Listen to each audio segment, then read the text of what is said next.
Hello, and how are you? I hope you're well today. I really do. If you haven't been well, I'm sorry to hear that, and I hope that you can be feeling better soon. And in the meantime, let's hope that we can provide you some light entertainment. Sorry, I've just realised I've got little bits of hair poking up on top of my head looking a bit odd. I usually try to get that a little bit better evened out. Right, and we're back to being all hot and sweaty here in this part of New Zealand because it stopped raining. It was nice and cool when it was raining. It's not so nice and... Sorry, I'm just trying to get this so that I don't have quite as much of my face cut off by the captions. We'll see how that goes. I hope I haven't made you seasick by bouncing you up and down too much. Oh well. We'll see how we go. What have we got going on here? I've got my phone on the right thing to look at to show me what's going on. Yes, that's going. And I turned the sound down on it. It's muted. Brilliant. I've got my other monitor ready with my browser open so I can see actually what you see. The fact that the captions are in an odd place because I don't know how to put them anywhere else. I'm really sorry about that. And I haven't even managed to find out if they transfer across onto my actual saved videos. We'll find out, won't we? Hopefully for you, at your end, if you don't want to see captions, you can turn them off. They're meant to be turn-offable for you, at your end. The view I've got of it is my moderator's view, so I can't turn them off, sorry, at my end. Anyway, I've also got in the background my maps are open to Bateman's house, which is where Rudyard Kipling lived and where he was writing at the time that our book was written. Don't quite know how to show that to you. I wonder if I could do this. Let's try adding a link. We'll see what happens, shall we? There's a browser link. Map. Okay, and let's, properties for map, let's put in a value for it. Okay.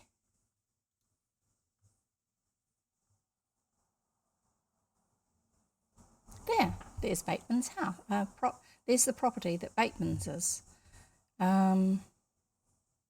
And I have to put the link in again if I want to actually show it to you any different. So I shall turn that off, but there you go. Whatever. Don't really need that. All these things that you're meant to be able to do, but I'm not very good at doing them because I just do basic read a book. Okay, so where did we get up to? I need to actually have my book, don't I? That way we can find out what we're doing. iPad mini, old-fashioned, first generation iPad mini. Really, really basic. It's like, it holds enough charge for me to be able to read for you. And I can go online and download books from Gutenberg, Project Gutenberg, that's gutenberg.org. And I can read them to you from it because it still has the book app on it. It doesn't have any additional apps on it at all because they don't work. And it doesn't do updates anymore because, like I say, this is the first generation iPad mini. But it's great to be able to still be using something instead of having it just sitting there being waste and being toxic and all this sort of stuff. Anyway, so here we go. I suppose I better introduce myself. If you're new here, hi, I'm Jev. I read old-fashioned children's books, the books that my parents and grandparents read. Yes, the exact same books that they read. And I grew up reading them too. And I read them because it's quite good for your brain health to think about different places and different time periods and different worlds, effectively. Get out of yourself, basically. And I think that at the moment, with everything that's going on in the world, it's quite good to have something that is a little bit less icky to have to think about. Some of the stories that we have are a little bit weird, but other ones are lots of fun. Most of them have somebody getting into trouble, whether it's on purpose or not, but that's okay. You know, naughty little boys type thing. What else? Yeah, they're children's books. They're mainly public domain books. They're old. Nothing wildly exciting about them, except that they have a different mindset to what we have. They have different attitudes to what we have now. So what was acceptable once upon a time is not acceptable now in terms of the way we treat other people. What is acceptable now wasn't back then. And it's actually very good for our understanding of other people, even in this day and age, if we spend time in somebody else's head, like in a story, because we start to gain an understanding that it's okay for people to be different to us. So let's not worry about all of that. Let's just have some fun and read a story. And I'm not quite sure how much fun this one's going to be. The next section, because this book doesn't have chapter numbers and it doesn't refer to them as chapters, they're just sections. The next section is called Marklake Witches. See what happens. So the whole intent with this book, which is Rewards and Fairies by Rudyard Kipling, and its prequel, which the book that came before it, which is Puck of Pook's Hill, is that Kipling decided to have two characters from his time period, two children, learning a little bit about the history of the British Isles and the influences on and of the British Isles. And he did that by introducing them to people from different time periods. Some Vikings, a tradesman, all sorts of different things like this from different periods in British history. And these children at the time in the story, and also his audience that he was writing for, would have actually had a vague understanding at least of the time periods he was telling about, but he was making it a lot more real for them by putting a character in front of them in a fantasy setting, as in they're like ghosts from the past talking to these children, except that they're not, they're just fantasy stories, talking to them about the things that were real for them at the time, in their time period. Some of the actual characters were real, historic figures, and some of them are totally made up. So, with all that in mind, we shall, after I tell you, you need to have a drink, something to drink and something to snack on and somewhere comfortable to sit so that you can enjoy it. Water is my best because it keeps me hydrated, which keeps the brain working, which can get a little bit derailed at times because I am ADHD. Sorry about that. Well, no, I'm not apologising for being ADHD. I'm apologising for getting lost on the page and the fact that you have to wait. But you can laugh. That's okay. I don't mind. So we shall carry on. Rewards and Fairies by Rudyard Kipling. And this is the section called Marklake Witches. And it'll start with a poem, I'm pretty sure. And the poem is called The Way Through the Woods. They shut the road through the woods 70 years ago. Weather and rain have undone it again, and now you would never know. There once was a road through the woods before they planted the trees. It is underneath the coppice and heath and the thin anemones. Only the keeper sees that where the ringdove broods and the badgers roll at ease, there once was a road through the woods. Yet if you enter the woods of a summer evening late, when the night air cools on the trout-ringed pools where the otter whistles his mate, they fear not men in the woods because they see so few. You will hear the beat of a horse's feet and the swish of a skirt in the dew, steadily cantering through the misty solitudes as though they perfectly knew the old lost road through the woods, but there is no road through the woods. There you go. I think he plays a little bit loose with the rhythm and rhyme thing that we associate with poems. Anyway, we'll carry on. So now to the story part of it, which is called Marklake Witches. When Dan took up boat building, Una coaxed Mrs. Vancy, the farmer's wife at Little Linden's, to teach her to milk. Mrs. Vancy milks in the pasture in summer, which is different from milking in the shed because the cows are not tied up, and until they know you, they will not stand still. After 3 weeks, Una could milk Red Cow or Kitty Shorthorn quite dry without her wrists aching, and then she allowed Dan to look. But milking did not amuse him, and it was pleasanter for Una to be alone in the quiet pastures with quiet-spoken Mrs. Vancy. So evening after evening she slipped across to Little Linden's, took her stool from the fern clump beside the fallen oak, and went to work, her pail between her knees and her head pressed hard into the cow's flank. As often as not, Mrs. Vancy would be milking cross Pansy at the other end of the pasture and would not come near till it was time to strain and pour off. Once, in the middle of a milking, Kitty Shorthorn boxed Una's ear with her tail. It's actually quite painful when that happens. "You old pig," said Una, nearly crying, for a cow's tail can hurt. "Why didn't you tie it down, child?" said a voice behind her. "I meant to, but the flies are so bad I let her off, and this is what she's done." Una looked round, expecting Puck, who's the fairy creature who has been introducing them to the various historic figures, expecting Puck, and saw a curly-haired girl, not much taller than herself, but older, dressed in a curious high-waisted lavender-coloured riding habit with a high hunched collar and a deep cape and a belt fastened with a steel clasp. She wore a yellow velvet cap and tan gauntlets and carried a real hunting crop. Her cheeks were pale except for 2 pretty pink patches in the middle, and she talked with little gasps at the end of her sentences as though she had been running. "You don't milk so badly, child," she said, and when she smiled her teeth showed small and even and pearly. "Can you milk?" Una asked, and then flushed, for she heard Puck's chuckle. He stepped out of the fern and sat down, holding Kitty Shorthorn's tail.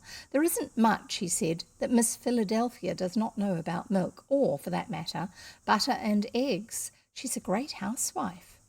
"Oh," said Una, "I'm sorry I can't shake hands. Mine are all milky, but Mrs. Vincy is going to teach me butter making this summer." "Ah, I'm going to London this summer," the girl said, "to my aunt in Bloomsbury." She coughed as she began to hum, "Oh, what a town, what a wonderful metropolis." "You've got a cold," said Una. I'm just looking at the colouring on my screen. Ah, well. "You've got a cold," said Una. "No, only my stupid cough, but it's vastly better than it was last winter. It will disappear in London air. Everyone says so. Do you like doctors, child?"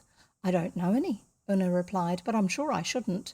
"Think yourself lucky, child." "I beg your pardon," the girl laughed, for Una frowned. "I'm not a child and my name's Una," she said. "Mine's Philadelphia, but everybody except Renee calls me Phil. I'm Squire Bucksteed's daughter, over at Marklake, yonder." Marklake, not Martlake. She jerked her little round chin towards the south behind Dallington. Let's have a look and see if Dallington is a real place.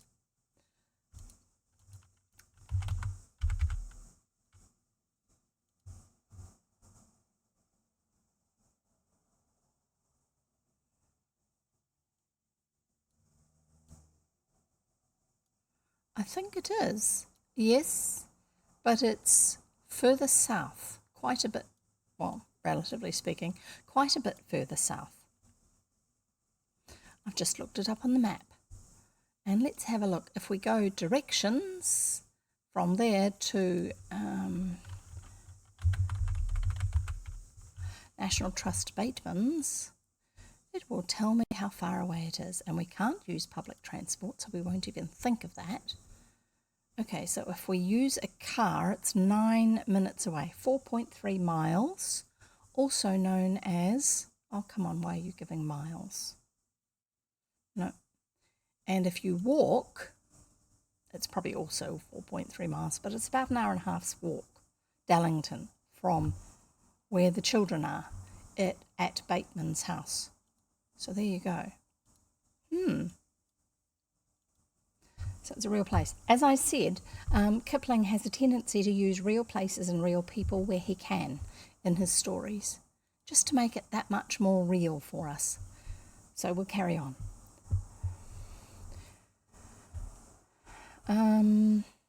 She jerked her little round chin towards the south, behind Dallington.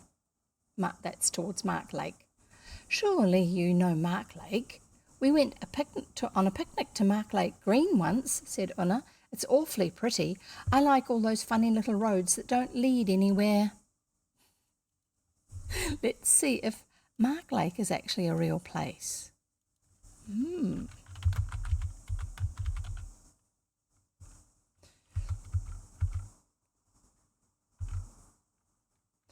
not finding anything called Marklake, so I think that's where we get into fiction. We went on a picnic to Marklake Green once, said Una. It's awfully pretty. I like all those funny little roads that don't lead anywhere. They lead over our land, said Philadelphia stiffly, and the coach road is only 4 miles away. One can go anywhere from the green. I went to the Assize Ball at Lewis last year. She spun round and took a few dancing steps, but stopped with her hand to her side. It gives me a stitch, she explained. No odds, 'twill go away in London air. That's the latest French step, child. Renee taught it to me. Do you hate the French, Anna? She said. Well, I hate... I'm just waiting to see if it's going to get my word.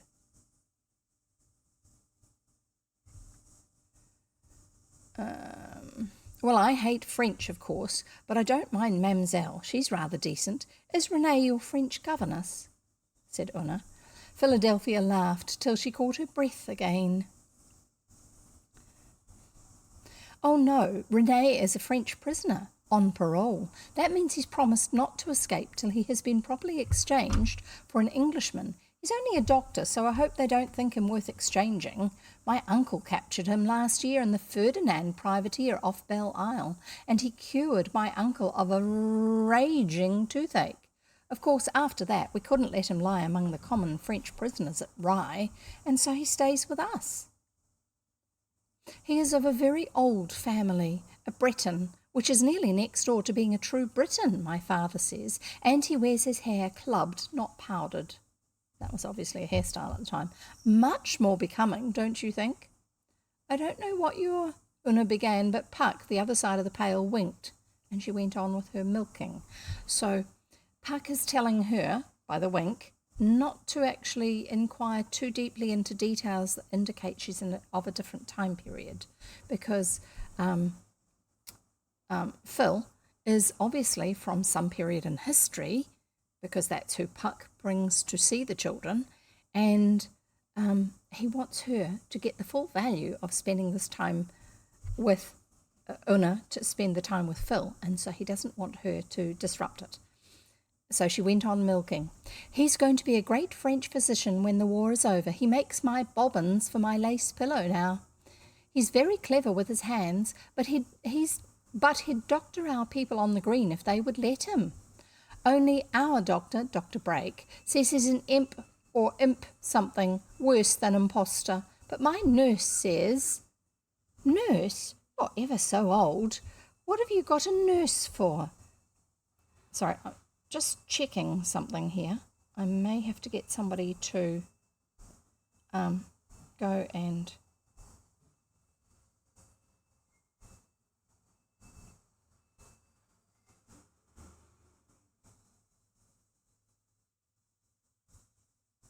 I'm waiting for a food delivery, and I don't want to miss it. And so therefore, I'm just sending a message to somebody so that they can check what's going on outside. You probably heard the beeping. I'm pointing at my microphone, which is right here. Sorry. At least I didn't bang it this time. But nurse, you're ever so old. What have you got a nurse for? Una finished milking and turned round her stall as Kitty Shorthorn grazed off. Because I can't get rid of her. Old Sissy nursed my mother, and she says she'll nurse me till she dies. The idea! She never lets me alone. She thinks I'm delicate. She has grown infirm in her understanding, you know. Mad, quite mad, poor Sissy. Really mad, said Una, or just silly? Crazy, I should say, from the things she does. Her devotion to me is terribly embarrassing. You know, I have all the keys of the hall except the brewery and the tenant's kitchen. I give out all stores and the linen and plate. How jolly. I love storerooms and giving out things. Ah, it's a great responsibility you'll find when you come to my age. Last year, Dad said I was fatiguing myself with my duties, and he actually wanted me to give up the keys to old Amour, our housekeeper. I wouldn't. I hate her. I said, no, sir, I am mistress of Marklake Hall just as long as I live, because I'm never going to be married, and I shall give out stores and linen till I die. And what did your father say? Said Una. Oh, I threatened to pin a dishclout to his coat tail. He ran away. Everyone's afraid of Dad, except me, said Philadelphia, stamped her foot. The idea. If I can't make my own father happy in his own house, I'd like to meet the woman that can, and I'd have the hide off of her. She cut with her long-thonged whip. It cracked like a pistol shot across the still pasture. Kitty Shorthorn threw up her head and trotted away. I beg your pardon, Philadelphia said, but it makes me furious. Don't you hate those ridiculous old quizzes with their feathers and fronts who come to dinner and call you child in your own chair at your own table? I don't always come to dinner, said Una, but I hate being called child. Please tell me about storerooms and giving out things. Ah, it's a great responsibility, particularly with that old cat Amour looking at the lists over your shoulder. And such a shocking thing happened last summer. Poor crazy Sissy, my nurse that I was telling you of, she took 3 solid silver teaspoons. Took? But isn't that stealing? Una cried. Shh, said Philadelphia, looking round at Puck. All I say is that she took them without my leave. I made it right afterwards. So, as Daddy says, and he's a magistrate. It wasn't a legal offence. It was only compounding a felony. It sounds awful, said Una. It was. My dear, I was furious. I had had the keys for 10 months, and I'd never lost anything before. I said nothing at first, because a big house offers so many chances of things being mislaid and coming to hand later. Fetching up the Lee scuppers, my uncle calls it. But next week I spoke to old Sissy about it when she was doing my hair at night, and she said I wasn't to worry my heart for trifles. Isn't it like him? Una burst out. They see you worried over something that really matters, and they say don't worry, as if that did any good. I quite agree with you, my dear, quite agree with you. I told Sis the spoons were solid silver and worth 40 shillings, so if the thief were found, he'd be tried for his life. Hanged, do you mean? Said Una. They ought to be, but Dad says no jury will hang a man nowadays for a 40-shilling theft. They transport him into penal servitude at the uttermost ends of the earth, beyond the seas, for the term of their natural life. I told Sissy that, and I saw her tremble in my mirror. Then she cried and caught hold of my knees, and I couldn't for my life understand what it was all about. She cried so. Can you guess, my dear, what that poor crazy thing had done? It was midnight before I pieced it all together. She had given the spoons to Jerry Gam, the witch-master on the green, so that he might put a charm on me. Me! Put a charm on you? Why? Said Una. I'm actually just going to give you a pause there and go back to explain something. That punishment, transport into penal servitude at the uttermost ends of the earth beyond the seas for the term of their natural life, that was transportation to places like Australia, mainly Australia, I think. It was a penal colony initially for the British people. That was their use of it, especially I think Tasmania, but I'm not sure. I'm pretty sure they had other places in Australia that were used in the same manner, but I know that definitely Tasmania was used in that manner. And basically it was kind of like a long-term death sentence in some ways, because it was a very harsh life. There was a lot of fighting between people who were there. There were people who were terrible criminals, and then people who had taken something because they were starving, all sent to the same place. And so you can imagine some of them picked on the others. And also the landscape, they didn't have the towns and streets and houses and stuff that we do now. They were trying to build them sometimes themselves. They had people who were in charge, and sometimes the people who were in charge were actually other criminals. Ah, yes. Not our idea of wonderful. Oh, I suppose it was good that they weren't actually just killing them by hanging them or beheading them and things like that, but there wasn't a lot of other chance of a better life, really. Anyway, we'll carry on with the story. Put a charm on you. Why? That's what I asked. And then I saw how mad poor Sissy was. You know this stupid little cough of mine? It will disappear as soon as I go to London. She was troubled about that. And about my being so thin, and she told me Jerry had promised her if she would bring him 3 silver spoons that he'd charm my cough away and make me plump, flesh up, she said. I couldn't help laughing, but it was a terrible night. I had to put Sissy into my own bed and stroke her hand until she cried herself to sleep. What else could I have done? When she woke and I coughed, I suppose I can cough in my own room if I please, she said that she'd killed me and asked me to have her hanged at Lewes sooner than sending her to the utmost ends of the earth away from me. How awful. What did you do, Phil? I rode off at 5 in the morning to talk to Master Jerry with a new lash on my whip. Oh, I was furious. Witch master or no witch master, I meant to... what is a witch master? A master of witches, of course. I don't believe there are witches, but people say every village has a few, and Jerry was the master of all ours at Marklake. He has been a smuggler and a man-of-war's man, and now he pretends to be a carpenter and joiner. He can make almost anything, but he really is a white wizard. He cures people by herbs and charms. He can cure them after Dr. Brake has given them up, and that's why Dr. Brake hates him so. He used to make me toy carts and charm off my warts when I was a child. Philadelphia spread out her hands with the delicate, shiny little nails. It isn't counted lucky to cross him. He has his ways of getting even with you, they say. But I wasn't afraid of Jerry. I saw him working in his garden, and I leaned out of my saddle and double-thonged him between the shoulders over the hedge. Well, my dear, for the first time since Dad gave it to me, my troubadour, I wish you could see the sweet creature, that's the horse, troubadour, shied across the road, and I spilled out into the hedge-top, most undignified. Jerry pulled me through to his side and brushed the leaves off me.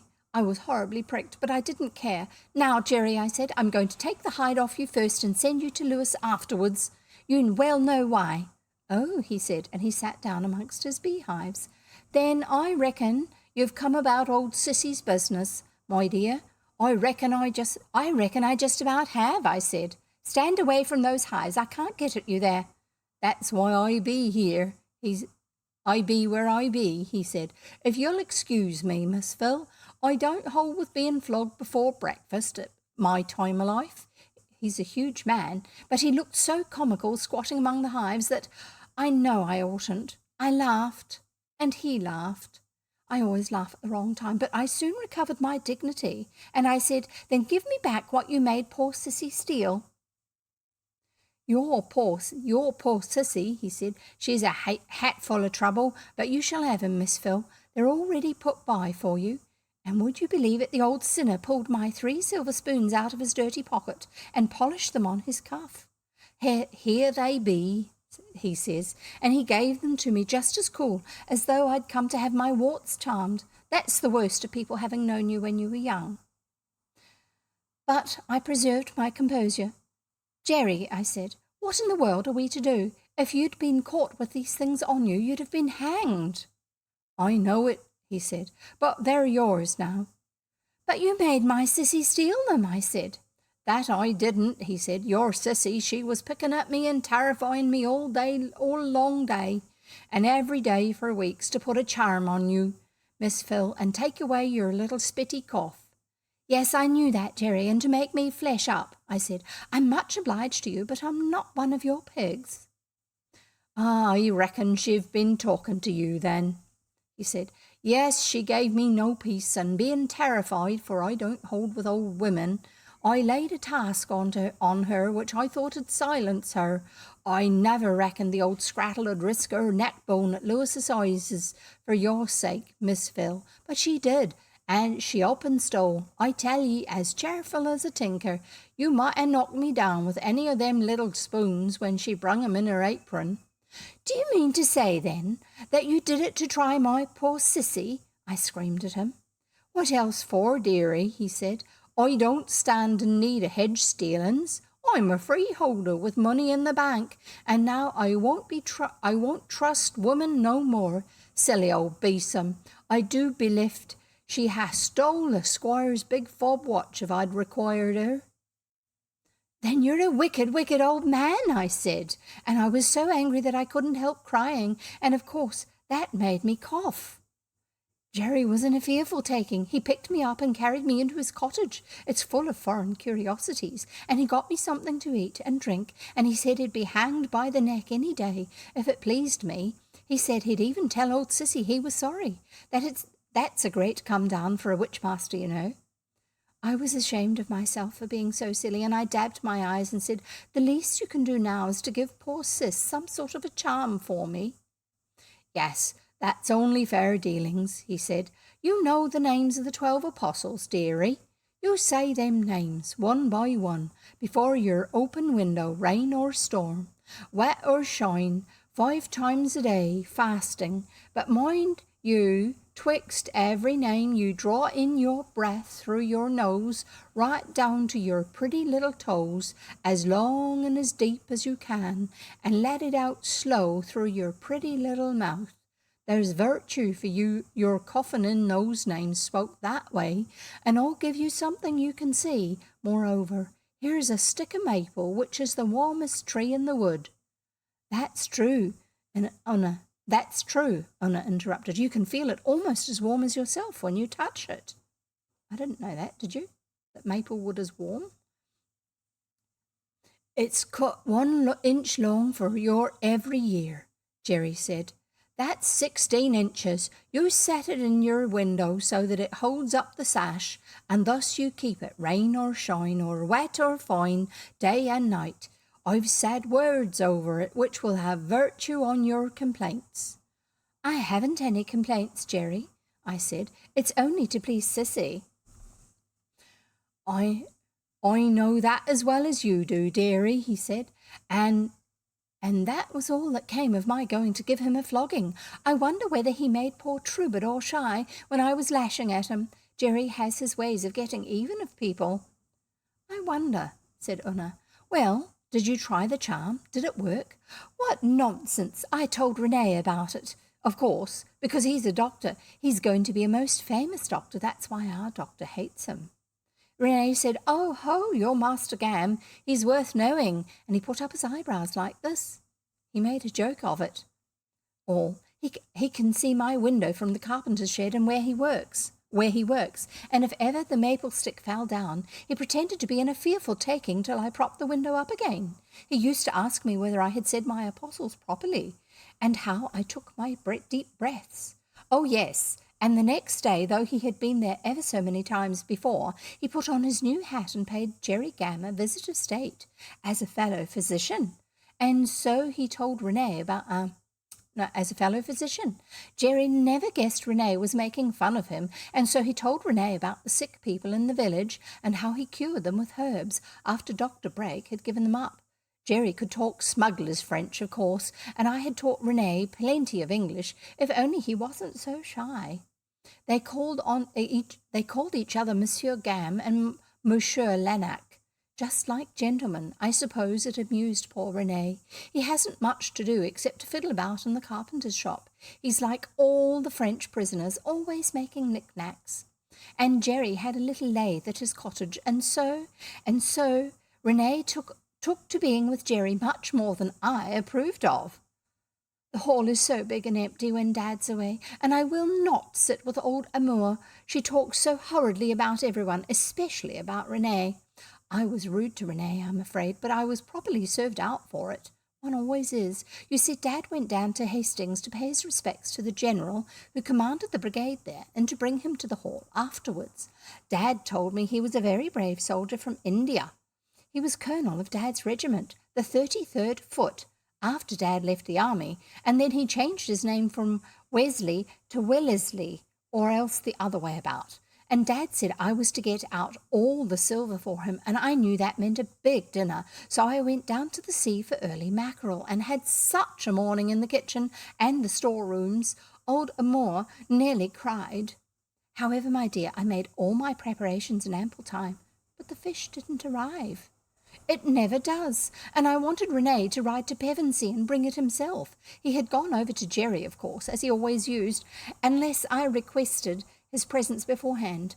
I can't send for Renee every time I want him. He should be there. Now, don't you ever do what I did, child, because it's in the highest degree unladylike, but one of our woods runs up to Jerry's garden, and if you climb, it's ungenteel, but I can climb like a kitten. There's an old hollow oak just above the pigsty where you can hear and see everything below. Truthfully, I only went to tell Renee about the mackerel, but I saw him and Jerry sitting on the seat playing with wooden toy trumpets, so I slipped into the hollow and choked down my cough and listened. Renee had never shown me any of these trumpets. Trumpets? Aren't you too old for trumpets? Said Una.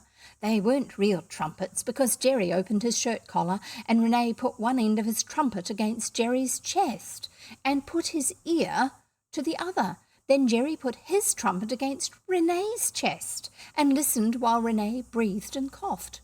I was afraid I would cough too. This Hollywood one is the best, said Jerry, made out of wood from a holly tree. Holly wood. 'Tis wonderful like hearing a man's soul whispering in his innards. Hang on. This Hollywood one's the best, said Jerry. 'Tis wonderful like hearing a man's soul whispering in his innards, but unless I've a buzzin' in me ears, Monsieur Lanark, you'll make much about the same kind of noises as old Gaffer Macklin, but not quite so loud as young Copper. It sounds like breakers on a reef a long way off. Comprenez? Perfectly, said Renee. I drive on the breakers, but before I strike I shall save lives. Thousands, millions perhaps, with my little trumpets. Now tell me what sounds like the old Gaffer Macklin have made in his chest, and what the young Copper also. Jerry talked for nearly a quarter of an hour about sick people in the village while Renee asked questions. Then he sighed and said, You explain very well, Monsieur Gam, but if only I had your opportunities to listen for myself. Do you think these poor people would let me listen to them through my trumpet for a little money? No? Renee's as poor as a church mouse. They'd kill you, monsieur. It's all I can do to coax him to abide it, and I'm Jerry Gam, said Jerry. He's very proud of his attainments. Then these poor people are alarmed? No, said Renee. They've had it in for me for some time back, because of my trying your trumpets on their sick. And I reckon by the talk at the alehouse, they won't stand much more. Tom Dunch and some of his kidney means people like him and his mates. Some of his kidney was drinking themselves riot ripe when I passed along afternoon. Charms and mutterings and bits of red wool and black hens is the way of nature to these folks, monsieur. But anything likely to do 'em real service is devil's work by their estimation. If I was you, I'd go home before they come. Jerry spoke quite quietly, and Renee shrugged his shoulders. I am prisoner on parole, Monsieur Gam, he said. I have no home. Oh, now that was unkind of Renee. He's often told me that he looked on England as his home. I suppose it's French politeness. Well, then, we'll talk of something that matters, said Jerry. Not to name no names, Monsieur Lanark. What might be your opinion o' someone who ain't no old Gaffer Macklin nor young Copper? Is that person better or worse? Better for the time, that is, said Renee. He meant for the time being, but I never could teach him some phrases. I thought so too, said Jerry. But how about time to come? Renee shook his head. And then he blew his nose. You don't know how odd a man looks blowing his nose when you're sitting directly above him. I've thought so too, said Jerry. He rumbled so deep I could scarcely catch. It don't make much odds to me because I'm old, but you're young, monsieur, you're young. And he put his hand on Renee's knee, and Renee covered it with his hand. I didn't know they were such friends. Thank you, mon ami, said Renee. I am much obligée. Let us return to our trumpet-making. But I forget, he stood up. It appears that you received this afternoon. You can't see into Gam's Lane from the oak, but the gate opened and fat little Dr. Brake stumped in, mopping his head, and half a dozen of our people followed him, very drunk. You ought to have seen Renee bow. He does it beautifully. A word with you, Lannock, said Dr. Brake. Jerry has been practising some devilry or other on these poor wretches, and they've asked me to be arbiter. Whatever that means, I reckon it's safer than asking you to be doctor, said Jerry, and Tom Dunch, one of our carters, laughed. That ain't right feeling of you, Tom, Jerry said, seeing how clever Dr. Brake put away your thorn in the flesh last winter. Tom's wife had died at Christmas, though Dr. Brake bled her twice a week. He danced with rage. This is all beside the mark, he said. These good people are willing to testify that you've been impudently prying into God's secrets by means of some papistical contrivance with this person, he pointed to poor Renee, which this person has furnished you with. Why, here are the things themselves. Renee was holding a trumpet in his hand. Then all the men talked at once. They said old Gaffer Macklin was dying from stitches in his side where Jerry had put the trumpet. They called it the devil's earpiece, and they said it left round red witch marks on people's skins and dried up their lights and made 'em spit blood and threw 'em into sweats. Terrible things, they said. You never heard such a noise. I took advantage of it to cough. Renee and Jerry were standing with their backs to the pigsty. Jerry fumbled in his big flat pockets and fished up a pair of pistols. You ought to have seen the men give back when he cocked the pistol. He passed one to Renee. Wait, said Renee. I will explain to the doctor, if he permits. He waved a trumpet at him, and the men at the gate shouted, Don't touch it, doctor! Don't lay a hand on the thing! Come, said Renee. You are not so big a fool as you pretend, Dr. Brake. No. Dr. Brake backed towards the gate, watching Jerry's pistol, and Renee followed him with his trumpet like a nurse trying to amuse a child, and put the ridiculous thing to his ear to show how it was used, and talked of la gloire and la humanité and la science, while Dr. Brake watched Jerry's pistol and swore. I nearly laughed aloud. Now listen, said Renee. This will be moneys in your pockets, my dear confrère. You will become rich. Then Dr. Brake said something about adventurers who could not earn an honest living in their own country, creeping into decent houses and taking advantage of gentlemen's confidence to enrich themselves by base intrigues. Renee dropped his absurd trumpet and made one of his best bows. I knew he was angry from the way he rolled his R's. Very good, said he, for that I shall have much pleasure to kill you now and here. Monsieur Gam, another bow to Jerry, you will please lend him your pistol, or he shall have mine. I give you my word, I know not which is best, and if he will choose a second from his friends over there, another bow to our drunken yokels at the gate, we will commence. That's fair enough, said Jerry. Tom Dunch, you owe it to the doctor to be his second. Place your man. Sorry, it's the accents. It tickles my throat.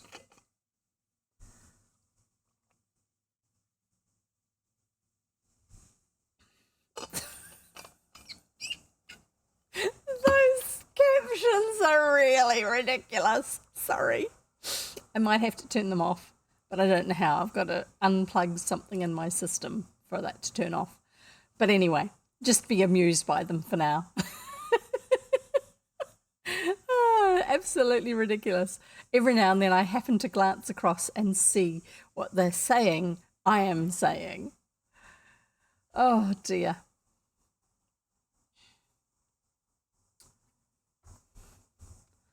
So Jerry said, That's fair enough. Tom Dunch, you owe it to the doctor to be his second. Place your man. No, said Tom, not mixing in gentry's quarrels for me. And he shook his head and went out, and the others followed him. Hold on, said Jerry. You've forgot what you set out to do at the alehouse just now. You was going to search me for witch marks. You was going to duck me in the pond. You was going to drag all my bits of sticks out of my little cottage here. What's the matter with you?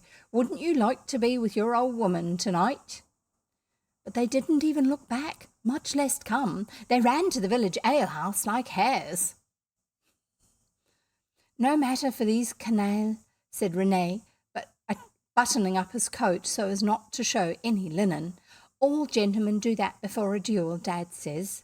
And he's been out 5 times. So her father has duelled 5 times. You shall be his second, Monsieur Gam. Give him the pistol. Dr. Brake took it as if it was red hot, but he said that if Rene resigned his pretensions in certain quarters, he would pass over the matter. Rene bowed deeper than ever. As for that, he said, if you were not the ignorant which you are, you would have known long ago that the subject of your remarks is not for any living man. I don't know what the subject of his remarks might have been, but he spoke in a simply dreadful voice, my dear, and Dr. Brake turned quite white and said Rene was a liar, and then Rene caught him by the throat and choked him black. Well, my dear, if this wasn't deliciously exciting enough, just exactly at that minute I heard a strange voice on the other side of the hedge say, "What's this? What's this, Bucksteed?" And there was my father and Sir Arthur Wesley on the horseback in the lane, and there was Rene kneeling on Dr. Brake, and there was I up in the oak, listening with all my ears. I must have leaned forward too much, and the voice gave me such a start that I slipped. I had only time to make one jump onto the pigsty roof, another, before the tiles broke, onto the pigsty wall, and then I bounced down into the garden, just behind Jerry, with my hair full of bark. Imagine the situation. "Oh, I can," said Una, laughing until she nearly fell off the stool. "Dad said, 'Philadelphia!' And Sir Arthur Wesley said, 'Good ged!' And Jerry put his foot on the pistol Rene had dropped. But Rene was splendid. He never even looked at me. He began to untwist Dr. Brake's neckcloth as fast as he had twisted it, and asked him if he felt better. "What's happened? What's happened?" said Dad. "A fit," said Rene. "I feel my confrère has had a fit. Do not be alarmed. He recovers himself. Shall I bleed you a little, my dear doctor?" Dr. Brake was very good too. He said, "I am vastly obliged, Monsieur Laennec, but I am restored now." And he went out of the gate. As he went out of the gate, he told Dad it was a syncope, which means a faint, I think. Then Sir Arthur said, "Quite right, Bucksteed, not another word. They are both gentlemen." And he took off his cocked hat to Dr. Brake and Rene. But poor Dad wouldn't let well alone. He kept saying, "Philadelphia, what does all this mean?" "Well, sir," I said, "I've only just come down. As far as I could see, it looked as though Dr. Brake had a sudden seizure." That was quite true. If you'd seen Rene seize him. Sir Arthur laughed. "Not much change there, Bucksteed," he said. "She's a lady, a thorough lady." "Heaven knows she doesn't look like one," said poor Dad. "Go home, Philadelphia." So I went home. My dear, don't laugh so. Right under Sir Arthur's nose, a most enormous nose, feeling as though I were 12 years old, going to be whipped. "Oh, I beg your pardon, child." "It's all right," said Una. "I'm getting on for 13. I've never been whipped, but I know how you felt. All the same, it must have been funny." "Funny? If you'd heard Sir Arthur jerking out 'Good ged, Bucksteed' every minute as they rode behind me, and my poor dad saying, 'Pon my honour, Arthur, I can't account for it. Oh, how my cheeks tingled when I reached my room." But Sissy had laid out my very best evening dress, the white satin one, vandyked at the bottom with spots of Morone foil, and the pearl knots, you know, catching up the drapery from the left shoulder. I had poor mother's lace tucker and her coronet comb. "Oh, you lucky," Una murmured. "And gloves?" "French kid, my dear." Philadelphia patted her shoulder. "And Morone satin shoes, and a Morone and gold crepe fan. That restored my calm. Nice things always do. I wore my hair banded on my forehead with a little curl over the left ear, and when I descended the stairs en grande tenue, old Amour curtsied to me without my having to stop and look at her, which, alas, is too often the case. The mackerel did come in time. We had all the Marklake silver out, and he toasted my health, and he asked me where my little bird's nesting sister was. Just a moment, sorry, I have to writing a word down. Where my little bird's nesting sister was. I know he did it to quiz me, for I looked him straight in the face, my dear, and I said, "I always send her to the nursery, Sir Arthur, when I receive guests at Marklake Hall." So Sir Arthur was covering it and pretending that it was her little sister who he had seen in the afternoon. "Oh, how clever of you! What did he say?" Una cried. "He said, 'Do not much change there, Bucksteed. Ged, I deserved it.' And he toasted me again. They talked about the French and what a shame it was that Sir Arthur only commanded a brigade at Hastings, and he told Dad of a battle in India at a place called Assaye. Dad said it was a terrible fight, but Sir Arthur described it as though it had been a whist party, I suppose because a lady was present." "Of course you were the lady. I wish I'd seen you," said Una. "I wish you had, child. I had such a triumph after dinner. Renee and Dr. Brake came in. They had quite made up their quarrel, and they told me that they had the highest esteem for each other, and I laughed and I said, 'I heard every word of it up in the tree. You never saw two men so frightened in your life.' And when I said, 'What was the subject of your remarks, Renee?' neither of them knew where to look. Oh, I quizzed them unmercifully. They'd seen me jump off the pigsty roof, remember." "But what was the subject of their remarks?" said Una. "Oh, Dr. Brake said it was a professional manner, so the laugh was turned on me. I was horribly afraid it might have been something unladylike and indelicate. But that wasn't my triumph. Dad asked me to play on the harp. Between just you and me, child, I had been practising a new song from London. I don't always live in trees. For weeks, and I gave it to them for a surprise." "What was it?" said Una. "Sing it." I have given my heart to a flower. Not very difficult fingering, but ravishing sentiment." Philadelphia coughed and cleared her throat. "I've a deep voice for my age and size," she explained. "Contralto, you know, but it ought to be stronger." And she began, her face all dark against the last of the soft pink sunset. "I have given my heart to a flower, though I know it is fading away, though I know it will live but an hour, and leave me to mourn its decay. Isn't it touchingly sweet? Then the last verse—" Sorry, my nose is itching me. Then the last verse, "I wish I had my harp, dear, goes as low as my register will reach." That's as low as her voice will sing.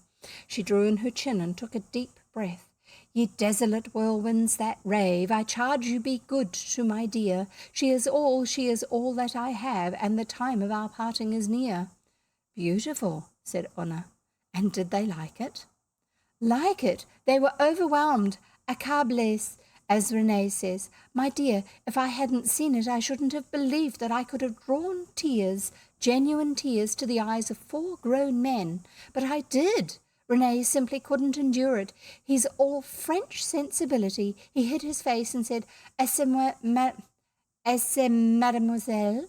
C'est plus fort que moi, assez.'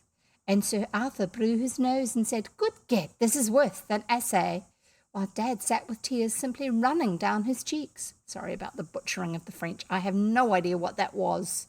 Probably something about the poor little lady. I don't know. And what did Dr. Brake do?" said Una. "He got up and pretended to look out of the window, but I saw his little fat shoulders jerk as if he had the hiccups. That was a triumph. I never suspected him of sensibility." "Oh, I wish I'd been you," said Una, clasping her hands. Puck rustled and rose from the fern, just as a big, blundering cockchafer flew smack against Una's cheek. A cockchafer is a type of bird. When she had finished rubbing the place, Mrs. Vincey called to her that Pansy had been fractious, or she would have come long before to help her strain and pour off. "It didn't matter," said Una. "I just waited. Is that old Pansy barging about the lower pasture now?" "No," said Mrs. Vincey, listening. "It sounds more like a horse being galloped middling quick through the woods, but there's no road there." "I reckon it's one of the Gleesons' colts, loose. Shall I see you up to the house, Miss Una?" "Gracious, no, thank you." "What's going to hurt me?" said Una, and she put her stool away behind the oak and strolled home through the gaps that old Hobden kept open for her. And I'm going to read the finishing poem in a moment. You just wait. Sorry, I'm just trying to do something here. I'll read you the next poem now. I'm just wondering if it comes out on the story. No. I will explain something for you. It was more apparent to people at the time that the book was written. It's less apparent to us because it's not a problem in most of the first world. But the historic character in this, whatever her name was, I can't remember, had tuberculosis, which is a disease of the lungs, and was deadly. And it means that someone ends up, they have a cough, they have a bad cough, and the cough just never goes away. And you cough and you cough, and one of the indications that somebody had tuberculosis was when they would cough, if they put like a handkerchief or something in front of their face to catch the spittle, there would be blood on it. And what you'd probably find from the way the story was being described was that both the doctors, the French one and the village one, realised that she had tuberculosis and that it was fatal. The English doctor practiced a lot of traditional cures in the village, such as bleeding. It was one of the things that was done really, really, really old school, and things like that. The chap who was considered to be the witch, the town witchmaster, the inference from what he was saying was that he didn't believe in the things that the local villagers expected him to do with the feathers and sticks and stuff like that, but he did them for them because that's what they expected, and so therefore expectation means that they will respond differently. If they're expecting a positive response because of something he has given them, their bodies will actually respond more positively. Yes, it's a placebo effect, but your mind is much more powerful than you realise. And so he was doing that, but he was also practising medical things based on his own observations, and observations probably handed down from generations, that certain plants and activities would actually help with certain conditions. A lot of our modern medicines are actually originally based off extracts from different plants, and then they isolated what the key compound was within the plant that was having the medical effect that we now know to be gained from certain medicines. So not everything, but there are some things that could actually be improved using different herbs and other things like that. And so often someone who was considered to be a witch of some sort was actually someone who was just a practicing herbalist in a good way, not in a weird way. It's just that they paid attention to things a lot more, and they also received knowledge from their parents, their grandparents, etc., and retained that knowledge. They put it into practice. And they were often hunted as witches. But the Frenchman obviously had actually been very observant himself, and there were a lot of things that he was aware of that he knew that Jerry, the village man, who was the witchmaster, was also aware of that would make a difference. And so one of the things that Jerry had told her to do was effectively a breathing exercise. So it wasn't going to cure her, but it would help her to stay healthier for longer by helping her to get more of her breath available to her, because when you have something that's a problem within your lungs, you often can't breathe well, but you also, to protect yourself, you tend to not breathe as deeply, and so on. You tend to hold your chest tighter. And so what he was doing was he was getting her to breathe fresh outside air, because instead of the smoky air inside the house, and breathe deeply. And by reciting the names of the apostles, it meant that she would have to do it a certain number of times to have a good effect. Instead of just saying do this 12 times, he gave her something which would have been considered by the others to be magical, by telling her to recite the apostles' names between each big, deep breath. And so he was actually having an effect by giving these exercises to her to do. And then the other thing they were doing was, it was an early invention of the stethoscope, an ear trumpet that you put to your ear and then held the other end, the bigger end of it, against someone's chest. And you could hear what was going on in their lungs. And different lung conditions have a different effect on what it sounds like. Someone who is asthmatic or someone who has a lot of phlegm in their chest, it sounds completely different to someone who has no issues with their breathing, no issues in their chest with congestion or anything like that. And so the two men were comparing how these effects were had. Anyway, so I'm going to read the poem that comes at the end of Marklake Witches, not Marklake. Marklake Witches. It's called Brookland Road. I was very well pleased with what I knowed. I reckoned myself no fool, till I met with a maid on the Brookland Road that turned me back to school. Low down, where the little green lanterns shine. Oh, maids, I've done with thee all but one, and she can never be mine. 'Twas right in the midst of a hot June night, with thunder dunting round, and I seed her face by the fairy light that beats them from off the ground. Now I'm guessing the little bit, the low down bit, is meant to be like a chorus, but I'm not going to read it each time. She only smiled and she never spoke, but she smiled and went away. But when she'd gone, my heart was broken, my wits was clean astray. Oh, stop your ringing and let me be, oh Brookland bells. You'll ring old Goodman out of the sea before I wed one else. Old Goodman's farm is rank sea sand, and was this 1,000 year, but it shall turn to rich plough land before I change my dear. Oh, Fairfield Church is waterbound from autumn to the spring, but it shall turn to high hill ground before my bells do ring. Oh, leave me walk on the Brookland Road in the thunder and warm rain. Oh, leave me look where my love goed, and perhaps I'll see her again. Low down, where the little green lanterns shine. Oh, maids, I've done with thee all but one, and she can never be mine. So there you go. That's the end of that section, the Marklake Witches. And we shall carry on to the next one, which is the knife and the naked chalk. And this one, the poem, starts like this. And before I do, I'm reading Rewards and Fairies by Rudyard Kipling. And the section we're reading is the knife and the naked chalk. And the poem that opens this section is The Run of the Downs. The weald is good, the downs are best. I'll give you the run of 'em, east to west. Beachy Head and Windor Hill, they were once and they are still. Firle, Mount Caburn and Mount Harry go back as far as Sums'll carry.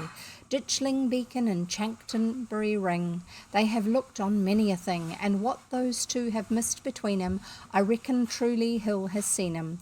Hyden, Bignor and Duncton Down, New Old England before the Crown. Lynchdown, Trayford and Sunwood, New Old England before the flood. And when you end on the Hampshire side, Butts as old as time and tide. The downs are sheep, the weald is corn. You be glad you are Sussex born. So those are all place names within the weald and the downs. So the downs are sheep and the weald is corn. The downs were used for grazing sheep on because the grasses grew not lavishly, but with a good spread of the different types of plants that grew, which meant that the sheep were healthier when you get a good mix of the different types of plants within their pasture. And then the corn, that's wheat. I don't know why, I've never understood it. To me, in New Zealand, corn is sweet corn, also related to maize. But corn actually originally means, in this context, is an English term that means our main grain. And in that time period, that meant wheat. And wheat was grown through the weald because that was the clay soils in between the North Downs and the South Downs. Anyway, so we're going to read the actual story part that goes between the other two. The Knife and the Naked Chalk, the other two being the poems, the beginning and the end. The Knife and the Naked Chalk. The children went to the seaside for a month and lived in a flint village on the bare, windy chalk downs, quite 30 miles away from home. There they made friends with an old shepherd called Mr. Dudeney, who had known their father when their father was little. He did not talk like their own people in the Weald of Sussex, and he used different names for farm things, but he understood how they felt and let them go with him. He had a tiny cottage about half a mile from the village where his wife made mead from thyme honey. Mead is like wine, but it's made from honey instead of from grape juice. Did you know that? And it's yummy. His wife made mead from thyme honey and nursed sick lambs in front of a coal fire, while old Jim, who was Mr. Dudney's sheepdog's father, lay at the door. They brought up beef bones for old Jim. You must never give a sheepdog mutton bones. And if Mr. Dudney happened to be far in the downs, Mrs. Dudney would tell the dog to take them to him, and he did. One August afternoon, when the village water cart had made the streets smell specially townified, they went to look for their shepherd as usual, and as usual old Jim crawled over the doorstep and took them in charge. The sun was hot, the dry grass was very slippery, and the distances were very distant. "It's just like the sea," said Anna, when old Jim halted in the shade of a lonely flint barn on a bare rise. "You see where you're going, and you go there, and there's nothing between." Dan slipped off his shoes. "When we get home, I shall sit in the woods all day." So he's missing the woods because they're up on the downs. "Whuff," said old Jim to show he was ready, and struck across a long, rolling stretch of turf. Presently he asked for his beef bone. "Not yet," said Dan. "Where's Mr. Dudney? Where's the master?" Old Jim looked as if he thought they were mad, and asked again. "Don't you give it to him," Una cried. "I'm not going to be left howling in a desert." "Show, boy, show," said Dan, for the downs seemed as bare as the palm of your hand. Old Jim sighed and trotted forward. Soon they spied the blob of Mr. Dudney's hat against the sky a long way off. "Right, all right," said Dan. Old Jim wheeled round, took his bone carefully between his blunted teeth, and returned to the shadow of the old barn, looking just like a wolf. The children went on. 2 kestrels hung bivvering and squealing above them. Kestrels are a bird of prey. A gull flapped lazily along the white edge of the cliffs. The curves of the downs shook a little in the heat, and so did Mr. Dudney's distant head. They walked towards it very slowly and found themselves staring into a horseshoe-shaped hollow 100 feet deep, whose steep sides were laced with tangled sheep tracks. The flock grazed on the flat at the bottom under the charge of young Jim. Mr. Dudney sat comfortably knitting on the edge of the slope, his crook between his knees. They told him what old Jim had done. "Ah, he thought you could see my head as soon as he did. The closer you be to the turf, the more you see things. You look warm like," said Mr. Dudney. "We be," said Anna, flopping down, "and tired. Sit beside of me here. The shadow'll begin to stretch out in a little while, and a heat shake o' wind will come up, and with it that'll overlay your eyes like so much wool." "We don't want to sleep," said Una indignantly, but she settled herself as she spoke, in the first strip of early afternoon shade. "O' course not. You come to talk with me, same as your father used. He didn't need no dog to guide him to Norton Pit." "Well, he belonged here," said Dan, and laid himself down at length on the turf. "He did, and what beats me is why he went off to live among them massy trees in the Weald, when he might have stayed here and looked all about him. There's no profit to trees. They draw the lightning, and sheep shelter under him, and so, like as not, you'll lose 50 of ewes struck dead in one storm. Your father knew that." "Trees aren't messy." Una rose on her elbow. "And what about firewood? I don't like coal." You lie a piece more uphill and you'll lie more natural," said Mr. Dudney, with his provoking deaf smile. "Now press your face down and smell to the turf. That's Southdown thyme, which makes our Southdown mutton beyond compare, and my mother told me 'twill cure anything except broken necks or hearts. I forget which." They sniffed and somehow forgot to lift their cheeks from the soft, thymy cushions. "You don't get nothing like that in the Weald. Watercress, maybe," said Mr. Dudney. "But we've water, brooks full of it, where you paddle in hot weather." Una replied, watching a yellow and violet-banded snail shell close to her eye. Brook's flood, then you must shift your sheep, let alone foot rot afterwards. I put more dependence on a dew pond any day. How's a dew pond made? Said Dan, and tilted his hat over his eyes. Mr. Duddeney explained. The air trembled a little as though it could not make up its mind whether to slide into the pit or move across the open. But it seemed easier to go downhill, and the children felt one soft puff after another slip and sidle down the slope in fragrant breaths that baffed on their eyelids. The little whisper of the sea by the cliffs joined with the whisper of the wind over the grass, the hum of insects in the thyme, the ruffle and rustle of the flock below, and a thickish mutter deep in the very chalk beneath them. Mr. Duddeney stopped explaining and went on with his knitting. They were roused by voices. The shadow had crept halfway down the steep side of Norton's pit, and on the edge of it, his back to them, Puck sat beside a half-naked man who seemed busy at some work. The wind had dropped, and in the funnel of ground every least noise and movement reached them like whispers up a water pipe. "That is clever," said Puck, leaning over. "How truly you shape it." "Yes, but what does the beast care for a brittle flint tip? Bah!" The man flicked something contemptuously over his shoulder. It fell between Dan and Una, a beautiful dark blue flint arrowhead, still hot from the maker's hand. The man reached for another stone and worked away like a thrush with a snail shell. Flint work is fool's work," he said at last. "One does it because one always did it, but when it comes to dealing with the beast, no good." He shook his shaggy head. "The beast was dealt with long ago. He has gone," said Puck. "He'll be back at lambing time. I know him." He chipped very carefully, and the flints squeaked. "Not he. Children can lie out, Not he," said Puck. "Children can lie out on the chalk now all day through and go home safe." "Can they?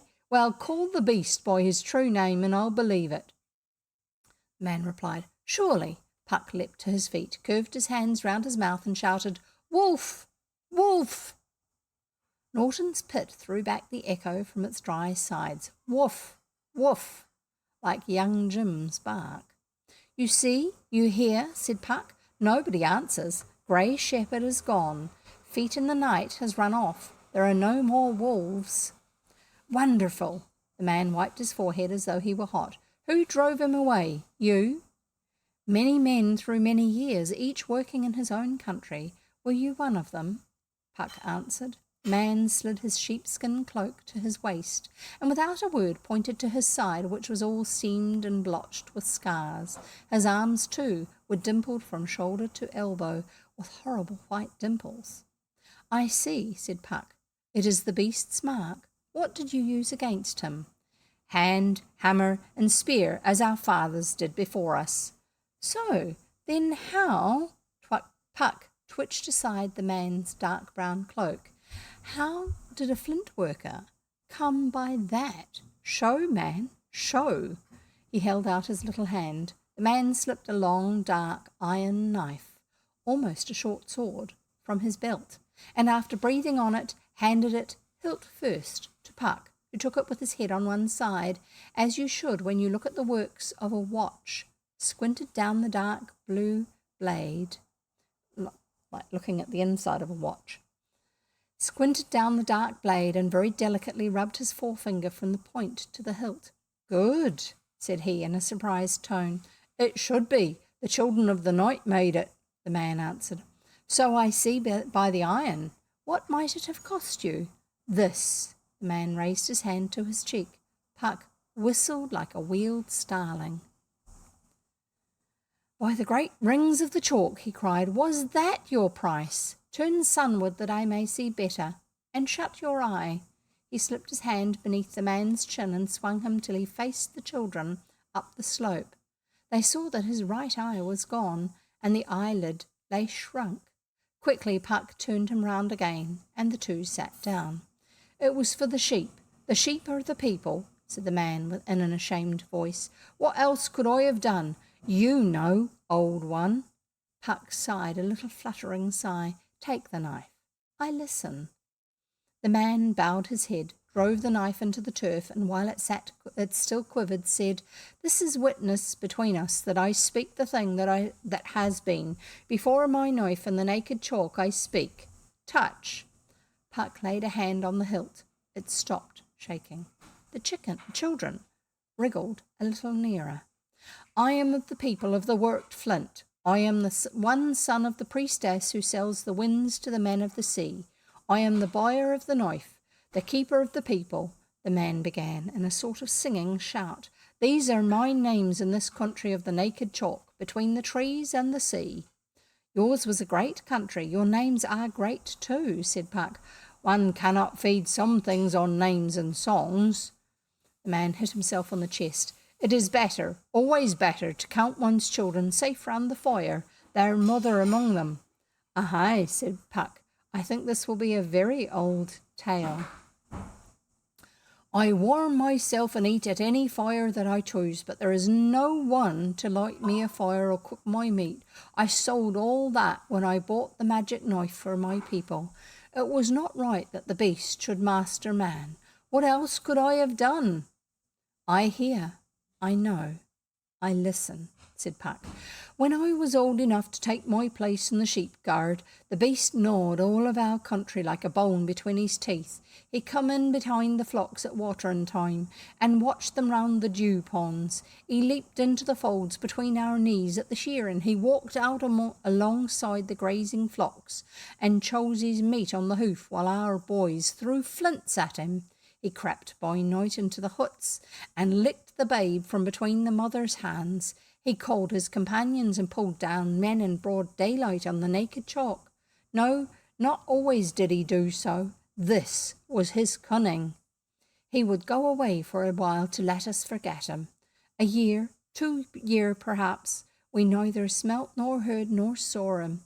When our flocks had increased, when our men did not always look behind them, when children strayed from the fenced places, when our woman walked alone to draw water, back, back, back came the curse of the chalk. Grey shepherd, feet in the night, the beast, the beast, the beast. He laughed at our little brittle arrows and our poor blunt spears. He learned to run in under the stroke of the hammer. I think he knew when there was a flaw in the flint. Often it does not show till you bring it down to his snout. Then poof, the false flint falls all to flinders, and you're left with a hammer handle in your fist and his teeth in your flank. I have felt them. At evening too, in the dew, or when it has misted and rained, your spearhead lashings slack off, though you have kept them beneath your cloak all day. You are alone, but so close to the home ponds that you stop to tighten the sinews with hands, teeth, and a piece of driftwood. You bend over and pull, so. That is the minute for which he has followed you since the stars went out. Arr, he says, war, he says. Norton's pit gave back the growl like a pack of real wolves. Then he is on your right shoulder, feeling for the vein in your neck, and perhaps your sheep run on without you. To fight the beast is nothing, but to be despised by the beast when he fights you, that's like his teeth in the heart. Old one, why is it that men desire so greatly and can do so little?" "I do not know. Did you desire so much?" said Puck. "I desired to master the beast. It is not right that the beast should master man. But my people were afraid. Even my mother, the priestess, was afraid when I told her what I desired. We were accustomed to be afraid of the beast. When I was made a man, and a maiden, she was a priestess, waited for me at the dew ponds, the beast flitted from off the chalk. Perhaps it was a sickness. Perhaps he had gone to his gods to learn how to do us new harm. But he went, and we breathed more freely. The women sang again. The children were not so much guarded. Our flocks grazed far out. I took mine yonder," he pointed inland to the hazy line of the weald, where the new grass was best. They grazed north. I followed till we were close to the trees. He lowered his voice. "Close there where the children of the night live." He pointed north again. Sorry, I've got some bug flying around. "Ah, now I remember I remember a thing," said Puck. "Tell me, why did your people fear the trees so extremely?" because the gods hate the trees and strike 'em with lightning. We can see 'em burning for days all along the chalk's edge. Besides, all the chalk knows that the children of the night, though they worship our gods, are magicians. When a man goes into their country, they change his spirit. They put words into his mouth. They make him like talking water. But a voice in my heart told me to go toward the north. While I watched my sheep there, I saw 3 beasts chasing a man who ran towards the trees. By this, I knew that he was a child of the night. We flint workers fear the trees more than we fear the beast. He had no hammer. He carried a knife like this one. A beast leapt at him. He stretched out his knife. The beast fell dead. The other beasts ran away howling, which they would never have done from a flint worker. The man went in among the trees. I looked for the dead beast. He'd been killed in a new way by a single deep, clean cut, without bruise or tear, which had split his bad heart. Wonderful. So I saw that the man's knife was magic, and I thought how to get it. Thought strongly how to get it. When I brought the flocks to the shearing, my mother, the priestess, asked me, "What is the new thing which you have seen, and I see in your face?" I said, "It is a sorrow to me." And she answered, "All new things are sorrow. Sit in my place and eat sorrow." I sat down in her place by the fire, where she talks to the ghosts in winter, and 2 voices spoke in my heart. One voice said, "Ask the children of the night for the magic knife. It is not fit that the beast should master man." I listened to that voice.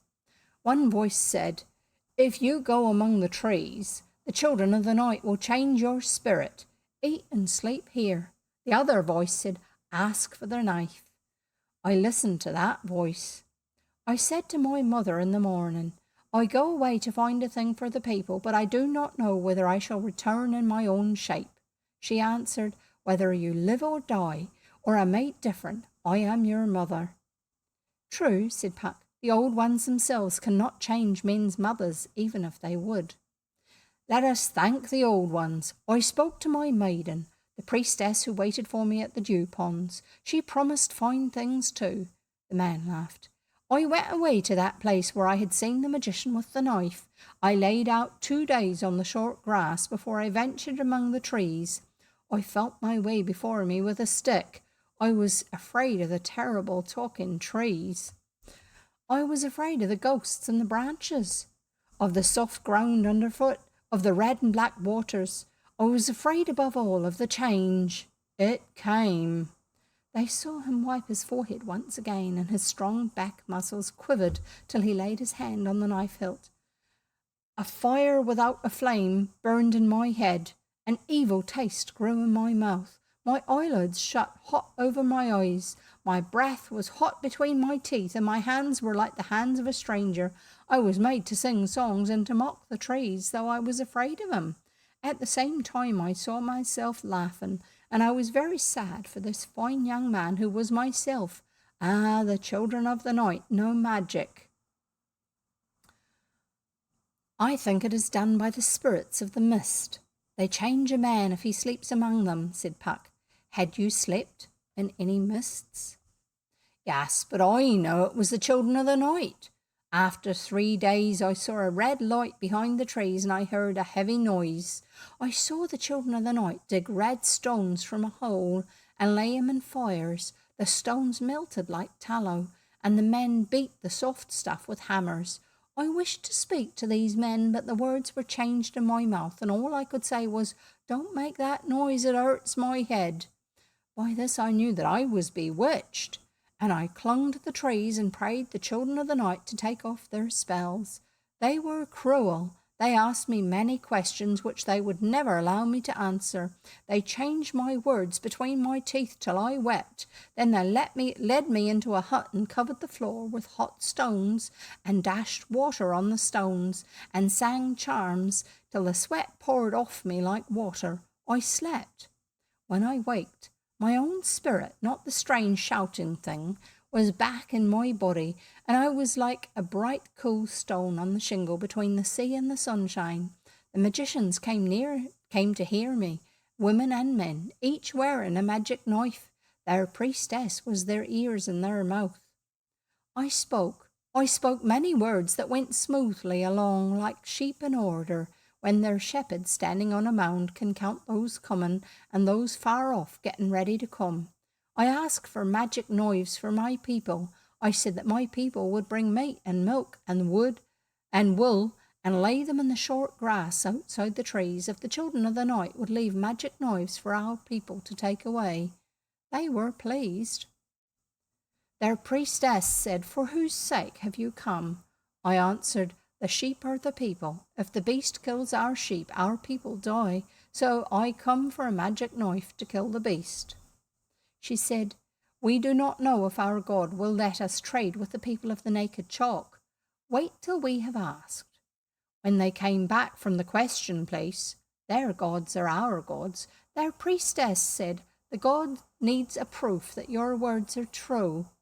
I said, "What is the proof?" She said, "The God says that if you have come for the sake of your people, you will give him your right eye to be put out. But if you have come for any other reason, you will not give it. This proof is between you and the God. We ourselves are sorry." I said, "This is a hard proof. Is there no other road?" She said, "Yes, you can go back to your people with your 2 eyes in your head if you choose, but then you will not get any magic knives for your people." I said, "It would be easier if I knew that I were to be killed." She said, "Perhaps the God knew this too. See, I have made my knife hot." I said, "Be quick then." With her knife heated in the flame, she put out my right eye. She herself did it. I am the son of a priestess. She was a priestess. It was not work for any common man. "True, most true," said Puck. "No common man's work that. And afterwards?" "Afterwards I did not see out of that eye any more. I found also that a one eye does not tell you truly where things are. Try it." At this Dan put his hand over one eye and reached for the flint arrowhead on the grass. He missed it by inches. "It's true," he whispered to Una. "You can't judge distances a bit with only one eye." Puck was evidently making the same experiment, for the man laughed at him. "I know it's so," said he. "Even now I am not always sure of my blow. I stayed with the children of the night till my eye healed. They said I was the son of Tur, the god who put his right hand in a beast's mouth. They showed me how they melted their red stone and made the magic knives out of it. They told me the charms they sang over the fires and at the beatings. I can sing many charms." Then he began to laugh like a boy. "I was thinking of my journey home," he said, "and of the surprised beast. He had come back to the chalk. I saw him. I smelt his lairs as soon as ever I left the trees. He did not know I had the magic knife. I hid it under my cloak. The knife that the priestess gave me. Ho, ho, that happy day was too short, see? A beast would wind me. Wow, he would say, 'Here is my flint worker.' He would come leaping, tail in air, he would roll, he would lay his head between his paws, out of merriness of heart at his warm, waiting meal." That's the man himself. "He would leap, and oh, his eye in mid-leap when he saw the knife held ready for him. It pierced his hide, as a rush pierces curdled milk. Often he had no time to howl.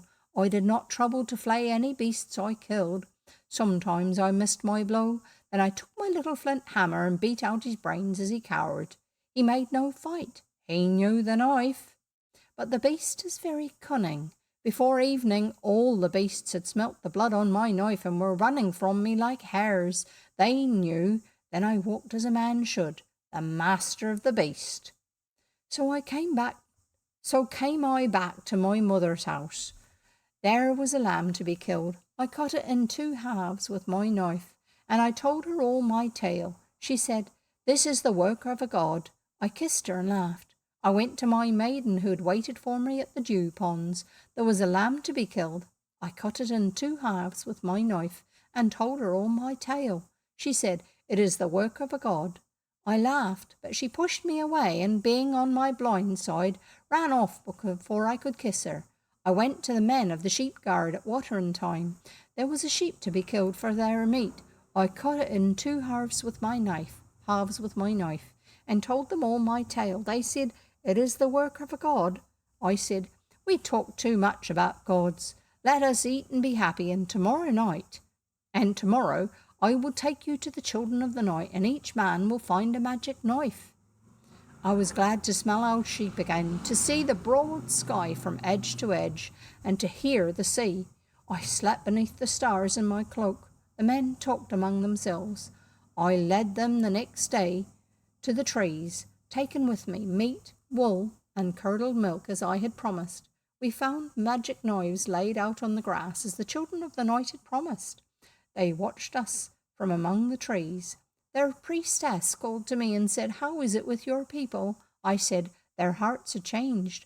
I cannot see their hearts as I used to." She said, "That is because you have only one eye. Come to me and I will be both your eyes." But I said, "I must show my people how to use their knives against the beast, as you showed me how to use my knife." I said this because the magic knife does not balance like a flint. She said, "What you have done for the sake of a woman, and not for the sake of your people." I asked of her, "Then why did the god accept my right eye, and why are you so angry?" She answered, "Because any man can lie to a god, but no man can lie to a woman, and I am not angry with you. I am only very sorrowful for you. Wait a little, and you will see out of your one eye why I am sorry." So she hid herself. I went back with my people, each one carrying his knife and making it sing in the air. Tee! The flint never sings, it mutters, ump. The beast heard, the beast saw, he knew. Everywhere he ran away from us. We all laughed. As we walked over the grass, my mother's brother, the chief on the man's side, he took off his chief's necklace of yellow sea stones. "How, eh? Oh, I remember. How, eh? Oh, I remember. Amber," said Puck, "and would have put 'em on my neck." I said, "No, I am content. What does my one eye matter if my other eye sees fat sheep and fat children running about safely?" My mother's brother said to them, "I told you he would never take such things." Then they began to sing a song in the old tongue, the song of Tur. I sang with him, but my mother's brother said, "This is your song, O buyer of the knife. Let us sing it, Tur." Even then I did not understand till I saw that no man stepped on my shadow, and I knew that they thought me to be a god like the god Tur, who gave his right hand to conquer a great beast. By the fire in the belly of the flint was that, wasn't the old man. By the fire in the belly of the flint, was that so? Puck rapped out. By my knife and the naked chalk, so it was. They made way for my shadow as though it had been a priestess walking to the barrows of the dead. I was afraid. I said to myself, my mother and my maiden will know I am not Tur. But still I was afraid for the fear of a man who falls into a steep flint pit while he runs, and feels that it will be hard to climb out. When we came to the dew ponds, all our people were there. The men showed their knives and told their tale. The sheep guards also had seen the beast flying from us. The beast went west across the river in packs, howling. He knew the knife had come to the naked chalk at last.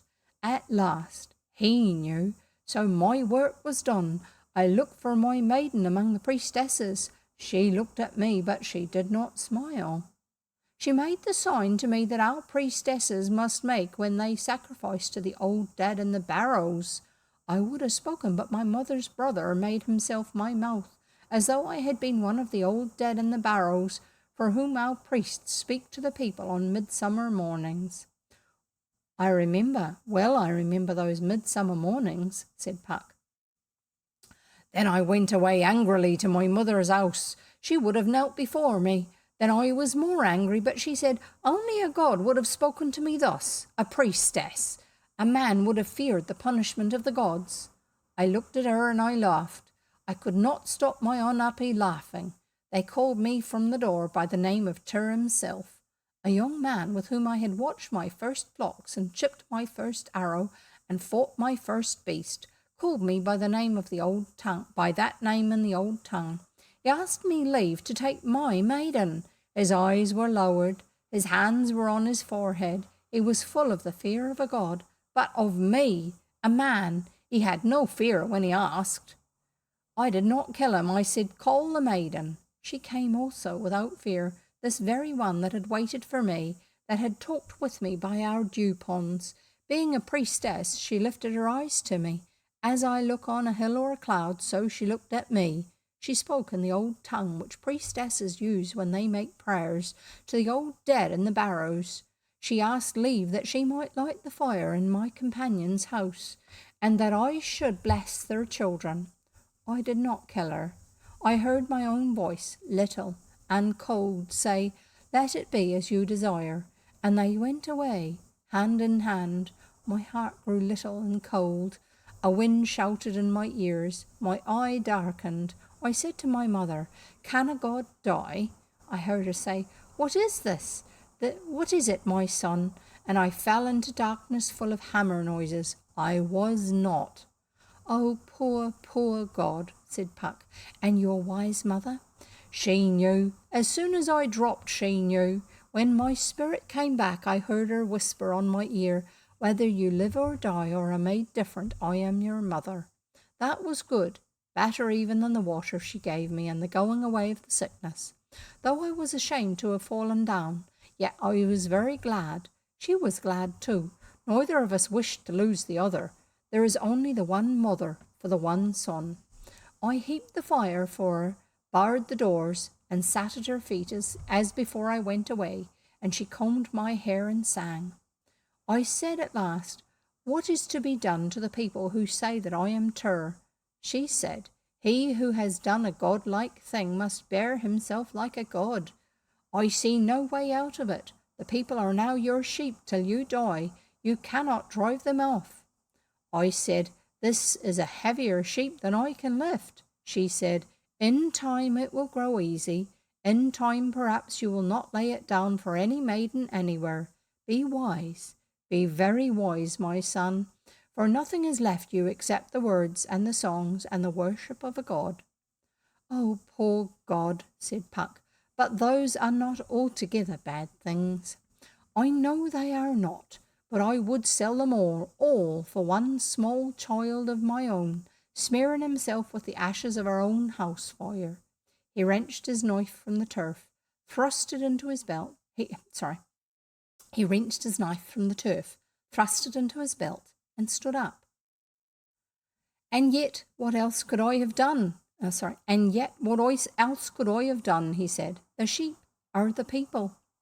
It is a very old tale, Puck answered. I have heard the like of it not only on the naked chalk, but also among the trees, under oak and ash and thorn. The afternoon shadows filled all the quiet emptiness of Norton's pit. The children heard the sheep bells and young Jim's busy bark above them, and they scrambled up the slope to the level. We have let you have your sleep out, said Mr. Duddeney as the flock scattered before them. It's making for tea time now. Look what I've found, said Dan, and held up a little blue flint arrowhead as fresh as though it had been chipped that very day. Oh, said Mr. Duddeney, the closer you be to the turf, the more you're apt to see things. I've found 'em often. Some folks say the fairies make 'em, but I say they was made by folks like ourselves only a goodish time back. They're lucky to keep. Now you can't ever have slept, not to any profit, among your father's trees, same as you've laid out on naked chalk, could you? One does not want to sleep in the woods, said Una. Then what's the good of him, said Mr. Duddeney. Might as well set in the barn all day. Fetch him long, Jim boy. Fetch them along, the sheep. The downs that looked so bare and hot when they came were full of delicious little shadow dimples. The smell of the thyme and the salt mixed together on the southwest drift from the still sea. Their eyes dazzled with the low sun, and the long grass under it looked golden. The sheep knew where their fold was, so young Jim came back to his master, and they all four strolled home, the scabious heads swishing about their ankles and their shadows streaking behind them like the shadows of giants. Scabious is a type of flower. It's on a long stem, and then it's got a flower at the top, which is like a pincushion. We used to call them pincushion flowers, with petals around the edge, and then the centre is made up of little miniature flowers with the stamens poking up in between, in the centre of each flower, so they look like these little pincushions. But they grow on chalk, apparently.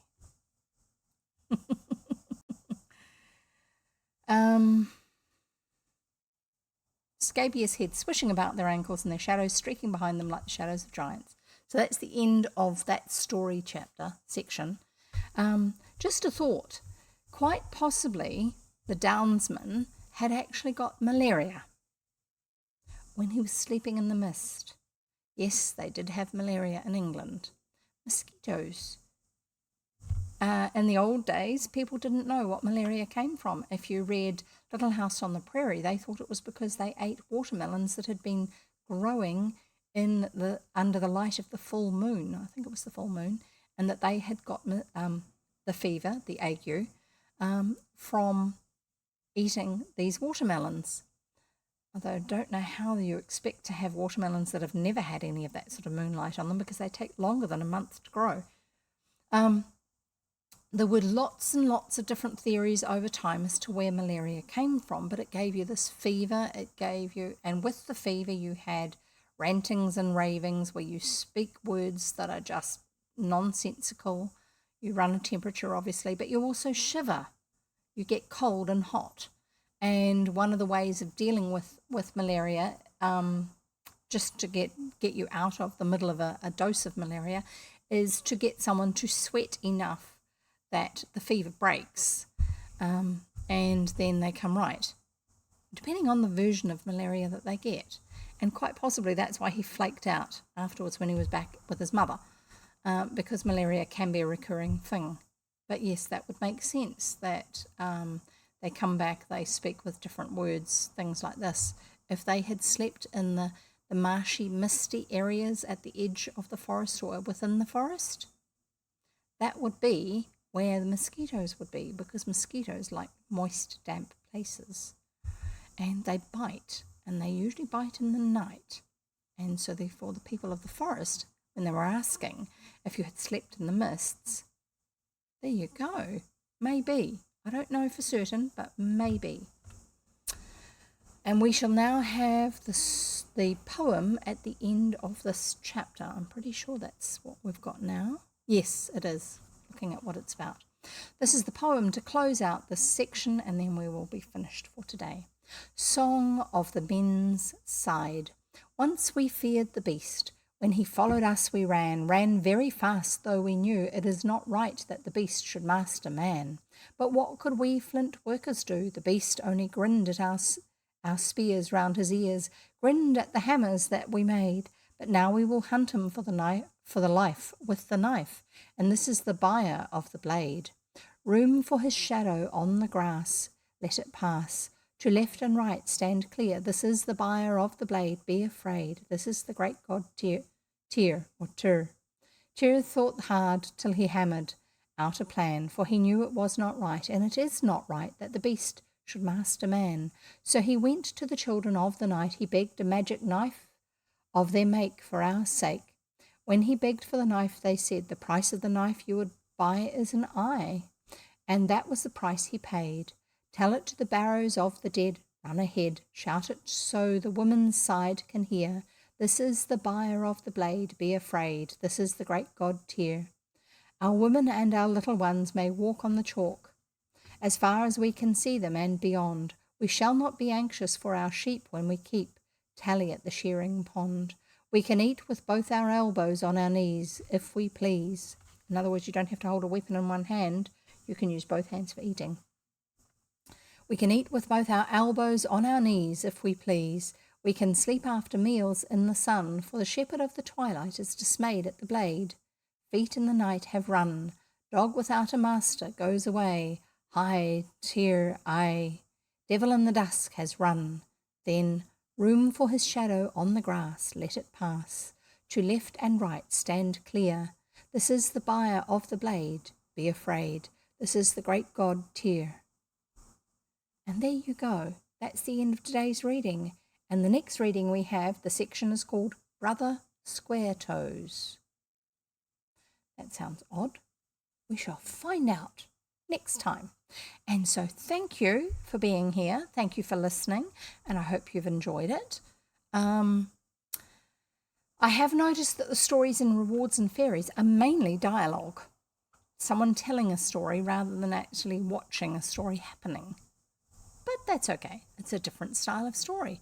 Probably because Puck is talking to slightly older children.